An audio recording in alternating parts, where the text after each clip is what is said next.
It's Port Huron's only local morning talk show. Back to Paul Miller on WPHM. Gretchen Whitmer wants to have a 20-cent gas increase. It's ridiculous. No, it's not. It's nonsense, and you know it.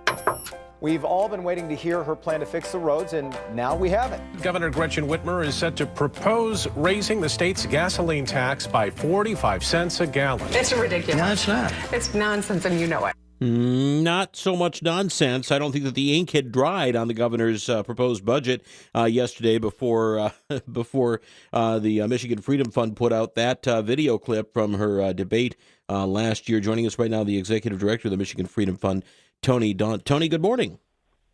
Good morning, sir. Thanks for having me. Yeah, I appreciate you joining us. Were you surprised by the governor's proposal to hike our gas tax by 45 cents?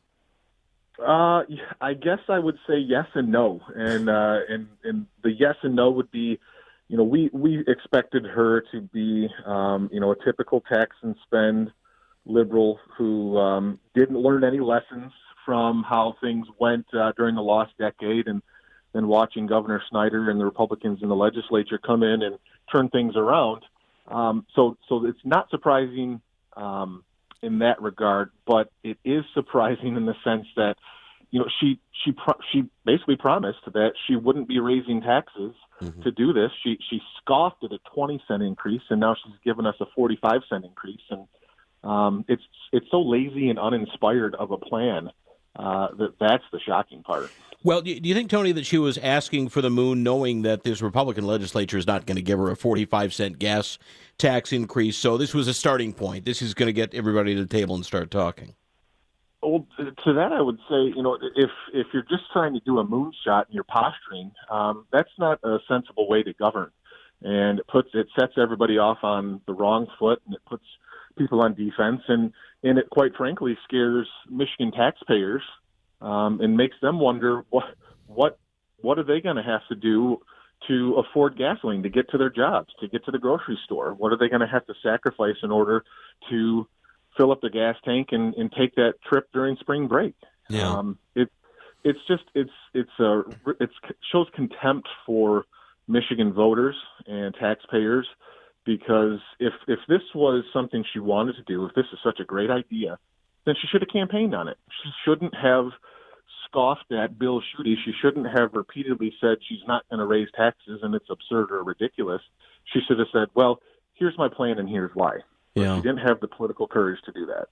What would you prefer to see? I mean, if you were writing the budget and trying to find a way to fix roads, where would you find the money?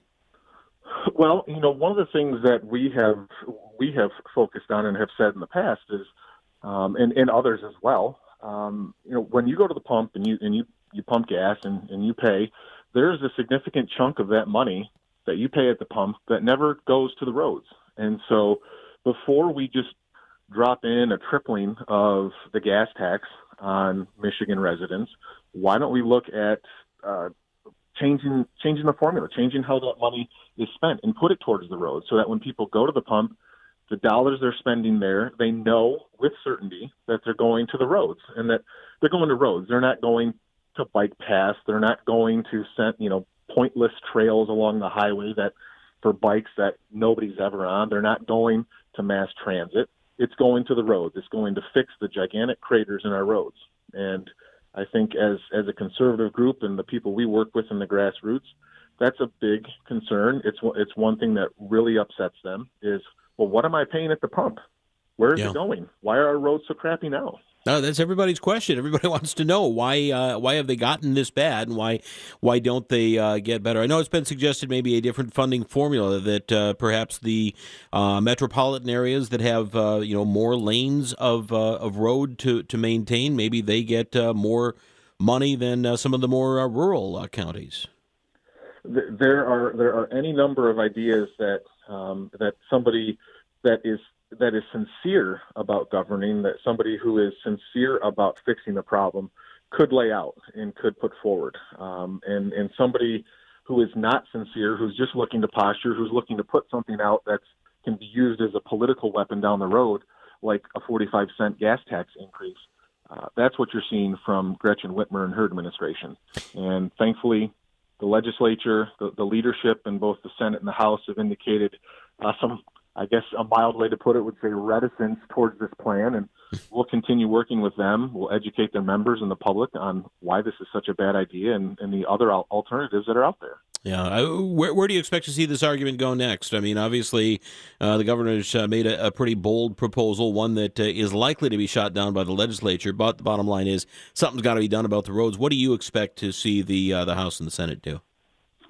I think that what you'll see from them is, they'll work with their appropriations chairman and the rest of their team in the legislature, and they will come up with a plan of their own that is responsible and mature and seeks to solve the problem without this type of massive tax hike on Michigan residents.